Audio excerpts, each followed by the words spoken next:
నమస్తే, నేను Keshav. Welcome to Suman TV. Pavan Kalyan పైన క్రిమినల్ కేసు నమోదైంది. మార్చి 25వ తేదీన కోర్టుకు అటెండ్ కావాలని న్యాయమూర్తి ఆదేశించారు. అసలు ఒక రాజకీయ పార్టీ అధినేతగా పవన్ కళ్యాణ్ చేసినటువంటి వ్యాఖ్యలు ఏ పరిధిలోకి వస్తాయి? పోలీసులు పెట్టిన సెక్షన్స్, ముఖ్యంగా రాష్ట్ర ప్రభుత్వం తరపునే ఈ కేసు నమోదవడం అనేది ఆశ్చర్యకరంగా ఉంది. సో ఈ కేసులో పవన్ కళ్యాణ్ అరెస్టు తప్పదా? ఈ అంశాలపైన విశ్లేషణ చూద్దాం. మనతో పాటు ప్రముఖ న్యాయవాది బత్తుల రామకోటయ్య గారు ఉన్నారు. Janani estates farm lands Chandanavali square yard 2299 రూపాయలు మాత్రమే. రామకోటయ్య గారు నమస్కారం. రామకోటయ్య గారు, ఏంటి ఈ కేసు పూర్వాపరాలు ఏంటి? అంటే ఏడాది క్రితం జరిగినటువంటి ఒక స్టేట్మెంట్, దాన్ని కేసు ఫైల్ చేశారు. ఇప్పుడు హీరింగ్కి వచ్చినటువంటి పరిస్థితి ఉంది. అలానే ఈ కేసు సివియారిటీ కానీ, పెట్టిన సెక్షన్లు కానీ, వాటి పరిస్థితి ఏంటి? ఒకసారి మనం కేసు నేపథ్యానికి వెళ్తే, పశ్చిమ గోదావరి జిల్లా హెడ్ క్వార్టర్ అయిన ఏలూరులో వారాహి యాత్రలో భాగంగా మనకి గత ఏడాది జూలై 9వ తారీఖు పవన్ కళ్యాణ్ గారు ఈ వ్యాఖ్యలు చేశారు. అవును. ఈ వ్యాఖ్యలు చేసిన వెంటనే జూలై 20వ తారీఖు ప్రభుత్వం ఒక ఉత్తర్వులు ఇచ్చింది పవన్ కళ్యాణ్ గారి మీద కేసు నమోదు చేయాలని. దాన్ని సంబంధించి సెక్షన్ 499, 500 ఐపీసీ కింద ఆయన మీద పరువు నష్ట దావా అనేది ఒక కేసు, క్రిమినల్ కేసు అనేది గుంటూరు జిల్లా న్యాయస్థానంలో దాఖలు చేశారు. గుంటూరు జిల్లా న్యాయస్థానం ఒకటి అసలు ఒక రాష్ట్ర ప్రభుత్వం ఇలా రాజకీయ పార్టీల నాయకుల మీద, ప్రతిపక్షాల నాయకుల మీద కేసు నమోదు చేయడం అనేది గతంలో ఉందా? ఇది ఒక రెగ్యులర్ ప్రాక్టీసేనా, లేదంటే అనూహ్యంగా జరిగినటువంటి కేసు నమోదుగా దీన్ని చూడాల్సి ఉంటుందా? చెప్తాను, దానికే వస్తాను. ఇప్పుడు గుంటూరు జిల్లా ప్రధాన న్యాయస్థానం ఎదుట సెక్షన్ 499, 500 కింద దాఖలు చేస్తే విచారణకు స్వీకరిస్తూ సదరు న్యాయస్థానం ఆ పరిధిలో ఉన్నటువంటి 4వ అదనపు జిల్లా జడ్జి కోర్టు న్యాయమూర్తి శరత్ గారికి బదిలీ చేయడం జరిగింది. ఈ కేసు పవన్ కళ్యాణ్ గారిని మార్చి 25వ తారీఖు హాజరు కమ్మని ఎక్యూజ్డ్ సమన్ జారీ చేయడం జరిగింది. ఒకసారి పవన్ కళ్యాణ్ గారు చేసినటువంటి వ్యాఖ్యలు పరువు నష్టం కిందకు వస్తాయా, ఈ సెక్షన్ ఆఫ్ ఇంగ్రీడియంట్స్ పరిధిలోకి వస్తాయా, గతంలో ఇలాంటి ఏమైనా జరిగినాయా అనేది మనం ఒకసారి చూసినట్లయితే, గతంలో మనం టిఎన్ శేషన్ గారని మనకి ఎలక్షన్ కమిషనర్ బాగా ఫేమస్, వారు మాజీ ప్రధానమంత్రి రాజీవ్ గాంధీ గారి మీద కూడా ఇలాంటి వ్యాఖ్యలు చేశారు. తర్వాత అన్నాదురై మీద, మాజీ ముఖ్యమంత్రి అన్నాదురై గారి మీద చేశారు.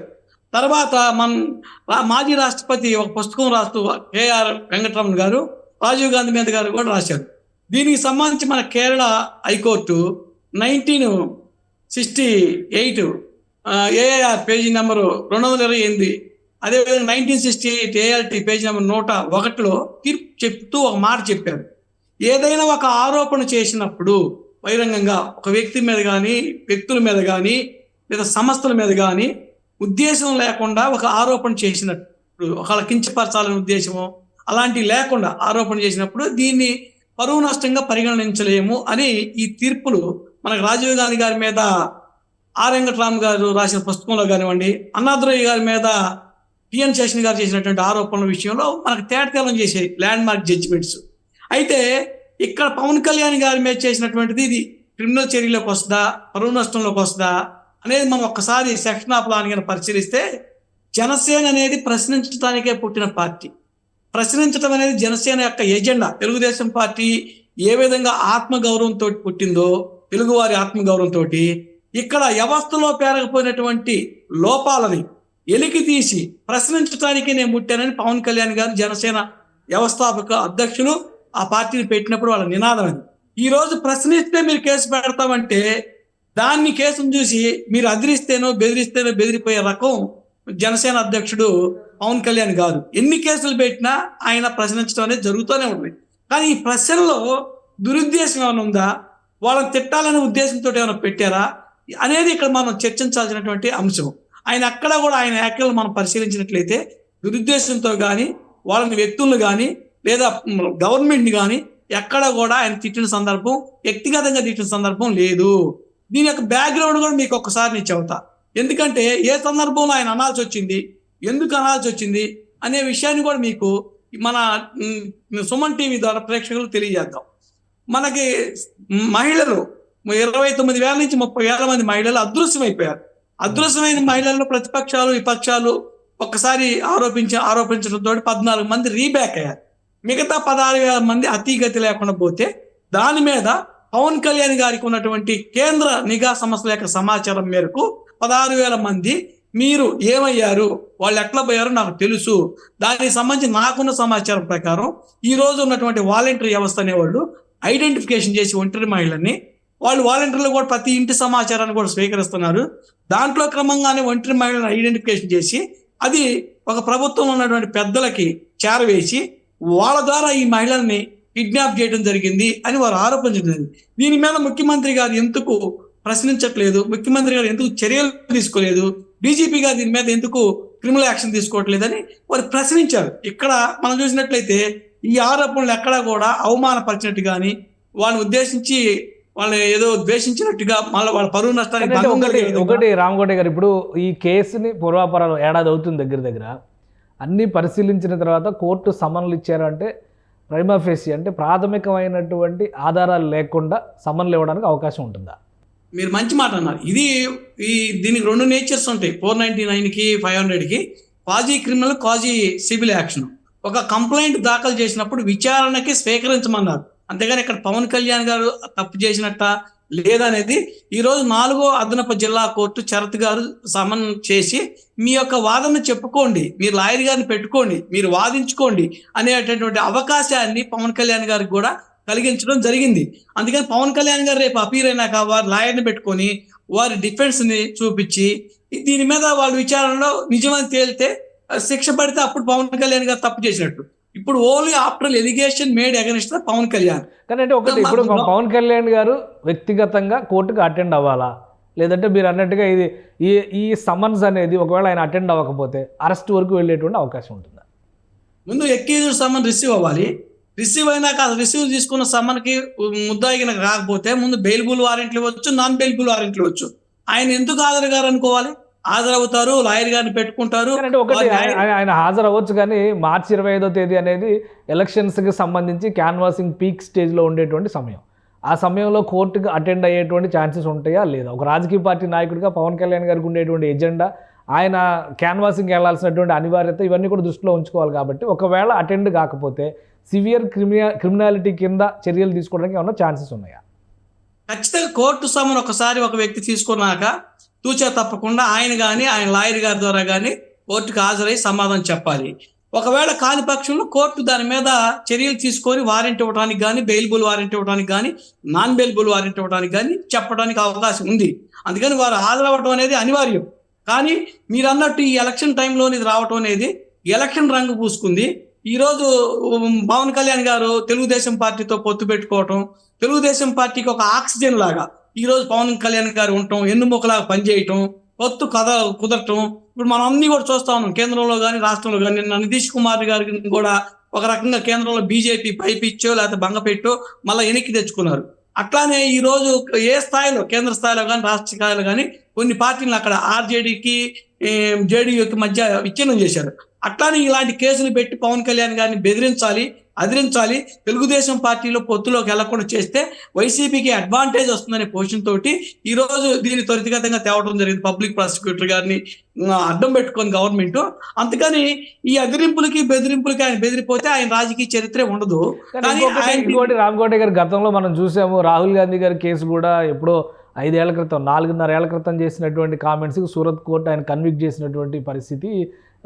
మోడీ అనే ఇంటి పేరు మీద ఆయన చేసిన వ్యాఖ్యల నేపథ్యంలో నేరుగా ఆయన లోక్సభ సభ్యత్వం పోయేటువంటి పరిస్థితి వచ్చింది. సో అంటే పరువు నష్టం కేసుల్ని కూడా అంత సింపుల్గా కొట్టి పారేయలేము అనుకోవడానికి ఆ కేసు ఒక ఉదాహరణ అయితే, అలాంటి కేసులతో పవన్ కళ్యాణ్ పైన పెట్టినటువంటి కేసును పోల్చడానికి ఎంతవరకు అవకాశం? మంచి ప్రశ్న, మీరు బ్రహ్మాండమైనటువంటి ప్రశ్న ప్రేక్షకులకి తెలియజేశారు. ఎందుకంటే అక్కడ మోడీ అని వ్యక్తిగతంగా ఆయన మాట్లాడటం జరిగింది. ఒకవేళ నిజమా కాదా అని కింద కోర్టు, సూరత్ కోర్టు ఇచ్చిన తీర్పున తర్వాత పై కోర్టు కొట్టేసింది. తర్వాత దాన్ని ఇప్పుడు అపీల్లో ఉంది.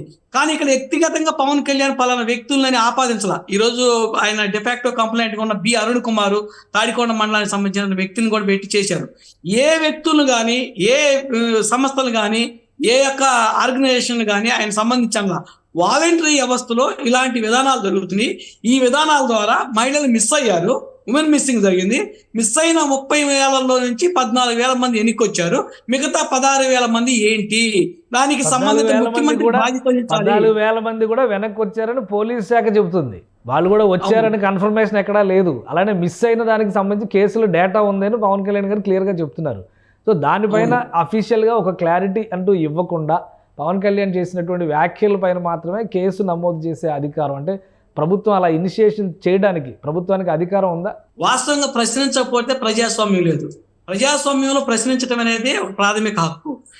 మనం నిన్న తీర్పులో కూడా అదే మనం చూసినట్లయితే ఎలక్షన్ బాండ్ కేసుల్లో కూడా అదే ఆర్టికల్ 19 క్లాస్ 1 క్లాస్ బికి సంబంధించి వాక్ స్వాతంత్ర్యాన్ని మీరు నివారించినట్టు, స్వేచ్ఛ నివారించినట్టు అన్నారు. ఇక్కడ వాక్ స్వతంత్రాన్ని ఇక్కడ మనం ఎటు చూసి కూడా పవన్ కళ్యాణ్ యొక్క వాక్ స్వతంత్రం కిందకే వస్తుంది ఇది. ఆయన ప్రశ్నించిన దాంట్లో ఎక్కడ తప్పు లేదనేది నా భావన. ఎందుకంటే ఒక న్యాయవాదిగా ప్రశ్నించకపోతే విపక్షాలు ఎందుకు, ప్రతిపక్షాలు ఎందుకు?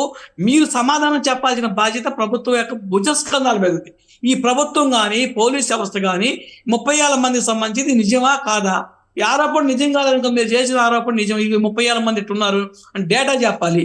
లేదు 16,000 మందిని ఎప్పుడు తీసుకొస్తారు చెప్పారు. ఆయన కూడా ఆషామాషా చెప్పాల. కేంద్ర నిఘా సంస్థల సమాచారం మేరకు, నాకు అందించిన సమాచారం మేరకు అన్నారు. ఏది మీ సమాచారం అని ఆయన మళ్ళీ ప్రశ్నించవచ్చుగా తిరిగి. అలా కేసు పెట్టాల్సిన పని ఏంది? ఆయన ప్రశ్నలో లోపపుష్టిగా ఉందో, అవాస్తవం, ఫాల్స్ ఎలిగేషన్ అయితే మీరు అప్పుడు చర్యలు తీసుకోవచ్చు కదా. ప్రశ్నించిన వెంటనే మీరు దాన్ని నిర్ధారణ చేసుకోకుండా అమాంతంగా కేసులు పెడితే ఇది ప్రజాస్వామ్యం మీద దాడి కాదా? ప్రజాస్వామ్య వాదుల మీద దాడి కాదా అనేది నా భావన. ప్రజాస్వామ్యంలో ప్రాథమికంగా ప్రశ్నించకపోతే వాళ్ళు రాజకీయ నాయకులు గారు. ప్రశ్నించిన వాళ్ళు మీరు జైల్లో పెడతాం, కేసులు పెడతాం అంటే నియంతృత్వంలోకి మీరు వెళ్ళిపోతున్నారు. నియంతృత్వ పోకళ్ళు అనేవి ప్రజలు, ప్రజాస్వామ్యవాదులు హర్షించరు. అది నేను ఈ గవర్నమెంట్ని అప్పీల్ చేస్తాను. రైట్. నేను నెక్స్ట్ స్టెప్ పవన్ కళ్యాణ్ గారు అటెండ్ అవ్వకపోయినా, ఆయన అడ్వకేట్ అయినా కానీ ఈ కేసుని హ్యాండిల్ చేయాల్సి ఉంటుందా, లేదా ఆయన వ్యక్తిగతంగా అటెండ్ అయ్యి మొదటి విచారణకి తర్వాత ఫర్దర్ ఫాలో అప్ ఉంటుందా? వాస్తవానికి వ్యక్తిగతంగానే క్రిమినల్ కేసులు అపీల్ అవ్వాలి. కానీ మ్యాజిస్ట్రేట్ డిస్క్రిప్షన్ పవర్ కూడా మెమో ఆఫ్ రెఫరెన్స్ అంటారు. ఇందులో ఏసీ ఏదన్నా టైం కోరితే నెక్స్ట్ రమ్మని కండిషనల్ ఆర్డర్ పాస్ చేయొచ్చు, లేదా ఆయన రావాలని చెప్పి బెయిలబుల్ వారెంట్లు ఇవ్వచ్చు. ఒకవేళ కోర్టు సాటిస్ఫై కాబట్టి నాన్ బెయిలబుల్ వారెంట్ కూడా ఇవ్వచ్చు. కానీ పవన్ కళ్యాణ్ గారు కూడా న్యాయ నిపుణులతో చర్చించి కూలంకుషంగా, ఇది ఎలక్షన్ సీజన్ కాబట్టి అవసరమైతే అనివార్యమైన పరిస్థితి కనుక ఉంటే కోర్ట్ ఆఫ్ ద మూడ్ని చూసుకొని ఖచ్చితంగా హాజరవుతారు. ఫస్ట్ అపీరెన్స్ హాజరైనాక నెక్స్ట్ అపీరెన్స్ హాజరవలసిన పని లేదు. అందుకని ఈ ఫస్ట్ అపీరెన్స్ హాజరవడానికి కూడా ఎక్కువ అవకాశాలు ఉన్నాయని నా భావన. రైట్. థ్యాంక్ యూ రామ్ కోట గారు, మీ అభిప్రాయాలు తెలియజేసినందుకు. ఇది పవన్ కళ్యాణ్ పైన పెట్టినటువంటి కేసు పూర్తిగా అది రాష్ట్ర ప్రభుత్వాన్ని నిందించినటువంటి కేసు తప్పితే వ్యక్తిగతమైనటువంటి దాడికి సంబంధించిన అంశం కాదు. కాబట్టి పరువు నష్టం కేసు పరిధిలోకి రాకపోయినా గత కేసుల పరిధిని బట్టి చూస్తే కనుక ఆయన విచారణకి 100% అటెండ్ అవ్వాల్సినటువంటి అవసరం అయితే కనిపిస్తుంది. మొదటి వాయిదాకి అటెండ్ అయినా కానీ తర్వాత నుంచి కేసు అడ్వకేట్ల ద్వారా ఫాలోఅప్ చేయడానికి స్కోప్ ఉంటుంది. కానీ ఇప్పుడున్నటువంటి పరిస్థితుల్లో క్రిమినల్ కేసు పెట్టేంత సివియర్ ఆరోపణలు కావు ఇవి అనేటువంటి మాట రామకోటయ్య గారు చెప్తున్నారు. గత రాజకీయ పార్టీల అనుభవాలను బట్టి చూసినా కానీ ఈ కేసు రాజ్యాంగం ఇచ్చినటువంటి వాక్ స్వాతంత్ర్యానికి వ్యతిరేకంగా మారే కేసు అవుతుందని ఆయన విశ్లేషిస్తున్నారు. ఇది ప్రత్యేకమైనటువంటి డిస్కషన్. Keep watching.